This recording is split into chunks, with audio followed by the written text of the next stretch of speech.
지금 중국에서는 누가 먼저랄 것도 없이 서로 먼저 파시 신청을 하겠다고 줄을 서고 있습니다.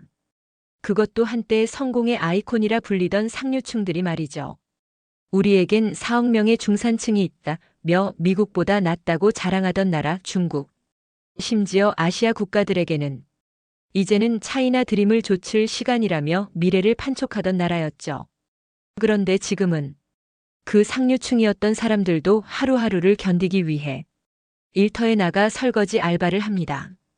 도대체 중국에서 과연 우리에게 무슨 일이 일어난 걸까요? 우리는 이렇게 인생이 송두리째 뒤집혔지만 왜 아직도 한국은 괜찮은 걸까요? 지금부터 한 전직 상류층 중국인의 기록을 통해 중국 몰락의 진짜 민낯을 보여드리겠습니다. 그 전에 구독과 좋아요를 한 번씩만 눌러주시면 감동무비의 영상 제작에 아주 큰 힘이 된답니다. 저는 쉬린이라고 합니다.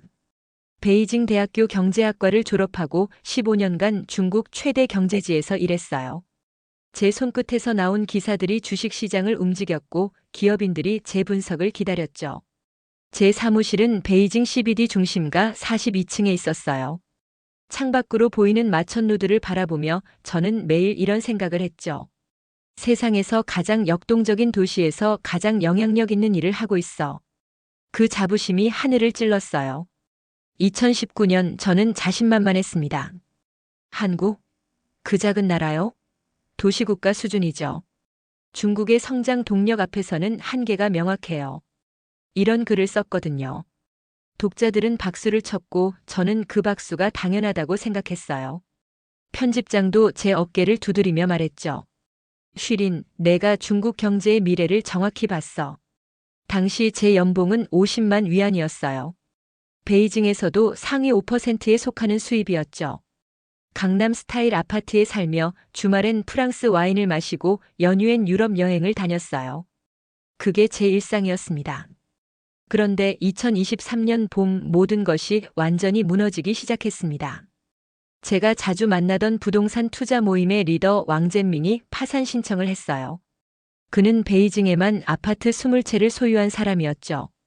쉬린, 이제 정말 끝났어. 내가 가진 모든 걸 팔아도 빚을 못 갚겠어.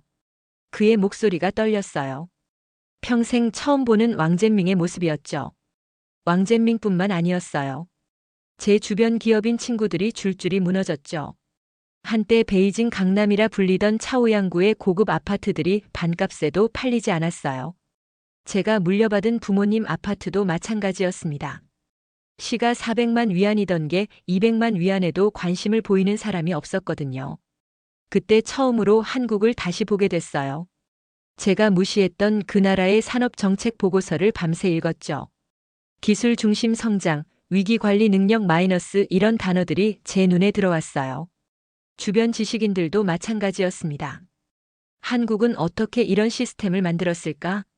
경제학 박사 출신 친구가 진지하게 물었어요. 저는 과거의 제 글들을 하나씩 지우기 시작했어요. 마우스를 클릭할 때마다 가슴이 아팠죠. 수치심이라는 단어조차 사치였어요. 생존이 먼저였거든요. 2023년 7월 저에게도 현실이 찾아왔습니다. 아버지의 투자로 소유했던 광저우 아파트를 급히 팔아야 했어요. 원래 500만 위안이던 게 200만 위안에도 사려는 사람이 없었죠. 중개업체를 통해 문의가 들어왔을 때 저는 너무 기뻤어요. 정말요? 누군가 관심을 보인다고요? 중개인도 조심스럽게 말했죠. 가격을 많이 낮춰야 할 것 같은데요. 150만 위안 정도도 생각하고 계신가요? 마침내 150만 위안의 계약자가 나타났어요. 이 씨라는 40대 남자였는데 현금 거래를 원한다고 했어요. 그때는 의심하지 못했죠. 급한 마음에 계약서에 사인하고 계약금 30만 위안을 받았어요. 그런데 계약금을 받고 나니 그 사람이 사기꾼이었습니다. 가짜 신분증, 가짜 통장. 저는 계약금 30만 위안마저 날렸죠. 그 돈은 제가 마지막으로 가진 현금이었어요. 이럴 수가 없어. 저는 울면서 경찰서를 찾아갔어요. 하지만 경찰관도 손을 저었습니다. 요즘 이런 일이 너무 많아서요. 사기꾼들도 전문화됐어요. 피해 신고만 하루에 수십 건씩 들어와요. 경찰서에서 나오며 저는 처음으로 절망이라는 감정을 맛봤어요. 차가운 베이징 바람이 뼛속까지 스며들었죠. 제가 15년간 쌓아온 모든 것이 한순간에 무너지는 기분이었어요. 그때 국가에서 경매 연장 조치를 발표했어요. 시간은 벌었지만 해결책은 없었죠. 저는 전직 부동산 투자자 모임에 나가기 시작했습니다. 8명이 모여서 서로의 파산 이야기를 나눴어요. 작년 이맘때만 해도 우리가 이럴 줄 누가 알았겠어? 한때 베이징에서 건설업체를 운영했던 장 씨가 한숨을 쉬었어요. 내 회사 직원이 200명이었는데 지금은 나 혼자야. 한국은 부채가 높아도 기술 기업이 버틴다더라. 누군가 말했어요. 모두가 고개를 끄덕였죠. 미국인 투자자의 블로그에서 읽은 글이 떠올랐어요. 중국 자산보다 차라리 한국 주식이 낫다. 그 순간 깨달았습니다. 제가 얼마나 오만했는지를요. 제가 무시했던 나라가 실제로는 어떤 시스템을 가지고 있는지 전혀 몰랐거든요. 2024년 초 15년간 몸담았던 경제지에서 구조조정 통보를 받았습니다. 미안해 쉬린. 광고 수입이 70% 줄었어. 어쩔 수 없어. 편집장이 미안한 표정으로 말했어요. 편집장의 말이 귀에 들리지 않았어요. 저는 그냥 멍하니 사무실을 바라봤죠. 제 책상, 제 컴퓨터, 15년간 제가 써온 만년필까지. 모든 것들이 이미 남의 것처럼 느껴졌어요. 마지막 월급과 퇴직금은 다음 달에 줄게. 정말 미안해. 편집장이 제 어깨를 두드렸지만 저는 아무 말도 할 수 없었어요. 15년간 쌓아온 커리어가 한순간에 사라지는 기분이었거든요. 사무실을 나오며 제 명함을 봤어요. 베이징 경제일보 수석 칼럼니스트 쉬린. 이제는 의미 없는 종이 조각이 됐죠. 명함은 있었지만 직장은 없었어요. 그때 한국으로 이민 간 후배 리링에게서 카톡이 왔어요. 언니 미디어 스타트업에 입사했어. 2년 만에 팀장 됐어. 사진을 보니 서울의 밝은 사무실에서 웃고 있더라고요. 젊은 동료들과 함께 회의하는 모습이 너무 생기 넘쳤어요. 한국은 아직 기회가 있는 나라야. 언니도 와봐. 리링의 메시지를 보며 눈물이 났어요. 제가 한때 비웃었던 나라에서 제 후배가 새로운 삶을 살고 있었거든요. 그것도 제가 중국에서 누렸던 것보다 더 밝은 표정으로요. 결국 저는 고향 친척 식당에서 임시 알바를 시작했습니다. 경제 칼럼니스트에서 식당 서빙으로. 첫날 앞치마를 매며 거울을 봤는데 제가 아닌 것 같았어요. 식당 손님 중 한 명이 자랑스럽게 말했어요. 내 아들도 한국에서 요식업 배우는 중이야. 거기서 배운 걸로 나중에 사업할 거래. 한국은 체계가 다르다더라고. 그 말을 들으며 제 인생이 얼마나 뒤바뀌었는지 실감했죠. 하루 8시간 서서 일하며 제가 과거에 얼마나 안일했는지 깨달았어요. 손님들의 차가운 시선, 발가락이 아픈 고통, 그리고 하루 80위안의 일당. 이 모든 게 제게는 새로운 현실이었어요. 베이징 중심지 식당이었는데도 하루 매출이 100위안을 못 넘기는 날들이 계속됐어요. 점심시간에도 손님이 서너 명뿐이었죠. 저녁엔 더 처참했어요. 1시간에 손님이 한 명도 안 들어오는 날도 있었거든요. 작년 이맘때만 해도 줄 서서 먹었는데 장 아주머니가 텅 빈 식당을 바라보며 한숨을 쉬었어요. 그 많던 손님들은 다 어디로 간 걸까? 저도 궁금했어요. 1년 전만 해도 이 거리는 사람들로 북적였거든요. 지금은 오후 2시인데도 유령 도시 같았어요. 상점 절반이 임대 안내문을 붙이고 있었죠. 이러다가 우리도 문 닫아야겠어. 장 아주머니가 말했어요. 주변 상점들이 하나둘 폐업하고 있었거든요. 월세를 못 내서 쫓겨나는 곳들이 부지기수였죠. 바로 옆 미용실도 어제 문을 닫았어요. 10년간 운영했던 곳이었는데 말이에요. 그런 어느 날 저녁 손님이 한 명도 없는 시간에 장 아주머니가 옛날 이야기를 꺼냈어요. 나도 20년 전에 한국에서 돈 벌다 왔어. 그땐 한국이 작아 보였는데 지금은 아주 큰 나라처럼 느껴진다. 어떤 면에서요? 제가 궁금해서 물었죠. 체계가 완전히 달라. 거기서 일할 땐 모든 게 계획대로 돌아갔어. 임금도 제때 나오고 사업도 예측 가능했어. 여기선 내일 무슨 일이 일어날지도 모르잖아. 정부 정책도 하루가 다르게 바뀌고. 장 아주머니의 목소리에 그리움이 묻어났어요. 그땐 왜 돌아오셨어요? 제가 물었더니 아주머니가 씁쓸하게 웃었어요. 고향이 그리웠거든. 그리고 중국이 더 잘 될 거라고 큰 착각을 했어. 지금 생각해보니 그때 눌러앉을 걸 그랬나 봐. 장 아주머니의 옛 동료 김 씨가 가끔 찾아왔어요. 한국에서 번 돈으로 은퇴 후 월세 수입을 올리며 편안하게 살고 있다고 했죠. 그때 한국 간 게 신의 한 수였어. 거기 집값도 안정적이고 임대 수익도 꾸준해. 저는 점점 현실을 받아들이기 시작했어요. 제가 무시했던 나라가 실제로는 어떤 곳인지를요. 그리고 제가 얼마나 편견에 사로잡혀 있었는지도요. 제 조카 샤오밍은 베이징대 경제학과를 졸업했어요. 성적도 우수했고 영어도 유창했죠. 토익 950점에 논문도 여러 편 썼어요. 하지만 수백 곳에 지원해도 전부 탈락이었어요. 이모, 나는 뭔가 잘못된 건 아닐까? 샤오밍이 절망적인 표정으로 물었어요. 취업 준비만 2년째였거든요. 면접에서도 번번이 떨어졌죠. 조건에 부합하지 않는다, 경험이 부족하다 같은 이유들로요. 샤오밍의 대학 동기들도 마찬가지였어요. 30명 중에 제대로 취업한 건 5명 정도였죠. 나머지는 아르바이트 하거나 집에서 빈둥거리고 있었어요. 우리가 공부를 잘못한 건가? 샤오밍이 자책했어요. 그런데 제 친구 리메이의 아들은 달랐어요. 반도체 박사학위를 받고 한국 대기업에 취업했죠. 첫 연봉이 한국 돈으로 6천만 원이었어요. 중국 돈으로 치면 35만 위안 정도였죠. 신입사원 치고는 엄청난 금액이었어요. 그 소식을 듣고 리메이 가족이 아예 한국으로 이민을 결정했어요. 거기서 미래를 그려볼 수 있을 것 같아. 여기선 내일도 장담할 수 없잖아. 리메이가 말했어요. 한국은 적어도 출구는 있어. 요즘 중국 청년들 사이에 유행하는 말이에요. 샤오밍도 그런 말을 중얼거렸죠. 한국 드라마처럼만 살아봤으면. 거기선 노력하면 뭐든지 될 수 있을 것 같아. 한국 스타트업 컨퍼런스 영상이 중국 온라인 커뮤니티에서 바이럴됐어요. 젊은 창업가들이 자신감 있게 발표하는 모습을 보며 샤오밍이 말했어요. 저런 분위기에서 일해보고 싶어. 저기엔 희망이 있어 보여. 샤오밍과 함께 그 영상을 보며 저도 깨달았어요. 청년들의 눈빛이 달랐거든요. 중국 청년들의 지친 표정과는 완전히 달랐어요. 활기차고 도전적이고 뭔가를 이뤄낼 수 있다는 자신감이 넘쳤죠. 저는 가슴이 아팠어요. 제가 한때 한계가 명확하다고 했던 나라에서 우리 청년들이 희망을 찾고 있었거든요. 청춘이란 희망을 말할 수 있을 때라고 하잖아요.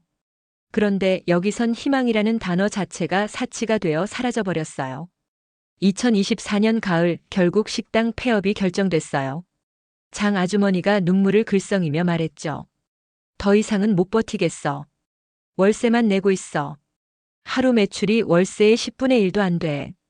장 아주머니는 20년간 이 식당을 운영했어요. 제가 일하면서 들은 이야기로는 한때 하루 매출이 3천 위안을 넘었던 적도 있었다고 해요. 지금은 100위안도 힘들었지만요. 마지막 날 저는 주방 기구들을 정리하며 생각했어요. 한국에 갔더라면 어땠을까? 냉장고, 가스레인지, 식기들. 이 모든 게 곧 경매로 넘어갈 예정이었어요. 20년의 세월이 하루아침에 정리되는 거죠. 장 아주머니는 한국에서 번 돈으로 샀던 집을 팔아서 빚을 청산하고 은퇴한다고 했어요. 그때 그 돈이 없었다면 진작에 노숙자가 됐을 거야. 한국에서 번 돈이 마지막 보험이었어. 너는 아직 젊으니까 다른 길을 찾아봐. 아주머니가 제 어깨를 두드렸어요. 두 번째 기회는 외국에서 찾아야 할지도 몰라. 여기선 정말 답이 안 보여. 식당 문을 마지막으로 잠그는 순간 저는 과거를 돌아봤어요. 2년 전만 해도 저는 베이징 CBD 42층에서 경제 전망을 논했어요. 지금은 폐업하는 식당에서 걸레질을 하고 있었죠. 그날 밤 저는 한국 워킹비자 정보를 찾아봤어요. 처음엔 자존심이 상했죠. 제가 한때 무시했던 나라에 도움을 요청한다는 게요. 하지만 선택의 여지가 없었어요. 중국에서 제 미래를 그릴 수 없었거든요. 한국 취업 포털 사이트를 보며 놀랐어요. 중국어 가능한 직종들이 생각보다 많았거든요. 번역, 마케팅, 컨설팅. 제 경력을 활용할 수 있는 분야들이 있었어요. 식당 문을 마지막으로 잠그며 저는 다짐했습니다. 나는 아직 나를 포기하지 않았어. 비록 모든 걸 잃었지만 제게는 아직 시간이 있었거든요. 저는 한국에 있는 친구에게 도움을 요청했어요. 대학 때 교환학생으로 만난 수진이었죠. 10년 만에 연락했는데도 수진은 반갑게 맞아줬어요. 쉴이나 물론이지. 언어 교환도 하고 이력서도 봐줄게. 수진은 정말 적극적이었어요. 매일 저녁 화상통화로 한국어 기초부터 차근차근 알려줬고 제 경력을 한국식으로 정리하는 법도 가르쳐줬죠. 중국에서도 기회는 있지만 한국은 준비된 자에게 더 빨라. 특히 너같이 경력이 있는 사람에겐 말이야. 한국어 공부하면서 깨달은 게 있어요. 언어 속에 그 나라의 사고방식이 들어있다는 거예요. 정확히 체계적으로 효율적으로 같은 단어들이 자주 나왔어요. 제가 놓쳤던 부분들이었죠. 옛 직장 동료 리웨이에게서 반가운 소식이 왔어요. 쉴인 한국 언론사와 협업 중인데 중국 시장 분석 담당자를 찾고 있어. 중국 경제 상황을 정확히 분석할 수 있는 사람이 필요하대. 추천해 볼까? 그 순간 가슴이 뛰었어요. 정말 오랜만에 느끼는 설렘이었죠. 제가 겪은 중국의 현실이 오히려 장점이 될 수 있다는 생각이 들었어요. 인터뷰 날짜가 잡혔고 저는 처음으로 작은 기대를 품기 시작했어요. 한국의 빠른 사회 구조와 인재 순환 시스템에 대해 공부하면서 감탄했어요. 이렇게 효율적인 시스템이 어떻게 가능하지?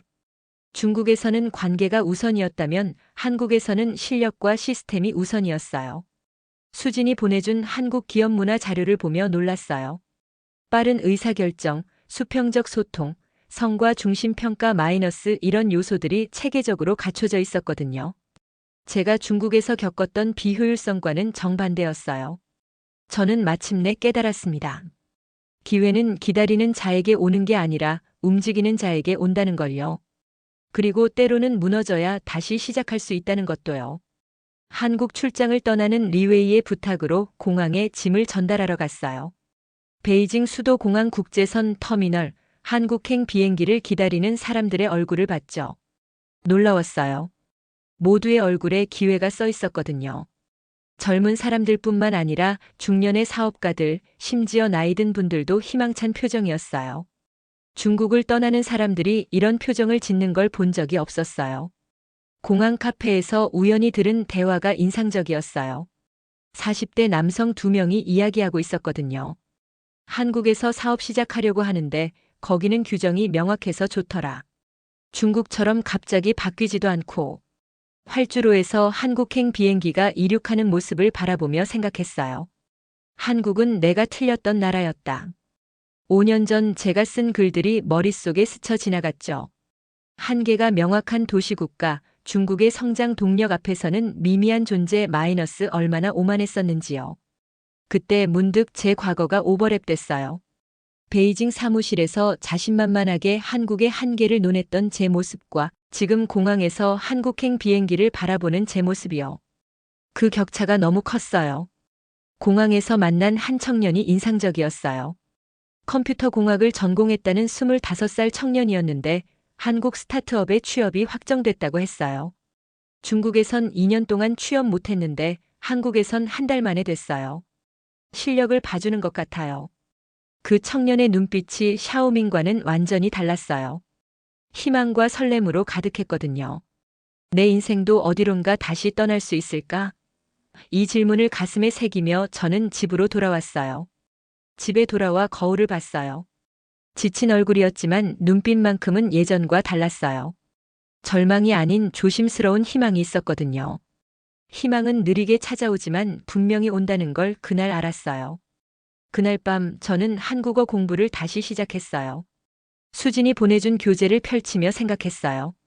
이번엔 제대로 해보자. 편견 없이 겸손하게. 새로운 시작이 두려우면서도 설렜어요. 지금까지 제 이야기를 들어주셨다면 여러분도 느끼셨을 거예요. 때로는 우리가 무시했던 것들이 실제로는 가장 소중한 것일 수 있다는 걸요. 저는 아직도 배우고 있어요. 겸손함을 그리고 희망을 포기하지 않는 법을요. 인생은 예측할 수 없어요. 5년 전에 저는 지금의 제 모습을 상상도 못했을 거예요. 하지만 이 모든 경험이 저를 더 단단하게 만들었다고 생각해요. 무너지는 것도 때로는 필요한 과정인 것 같아요. 혹시 여러분도 비슷한 상황에 계시다면 포기하지 마세요. 세상은 생각보다 넓고 기회는 예상치 못한 곳에서 찾아올 수 있거든요. 저처럼 편견에 사로잡혀 있을 수도 있어요. 하지만 마음을 열고 보면 새로운 가능성들이 보일 거예요. 이 사연이 도움이 되셨다면 좋아요와 구독 부탁드려요. 그리고 댓글로 여러분의 생각도 나눠주세요. 여러분은 위기의 순간에 어떻게 희망을 찾으셨나요? 여러분의 이야기도 궁금해요. 내일 또 더 솔직하고 진솔한 이야기로 찾아뵐게요. 감사합니다. 이상 감동무비였습니다.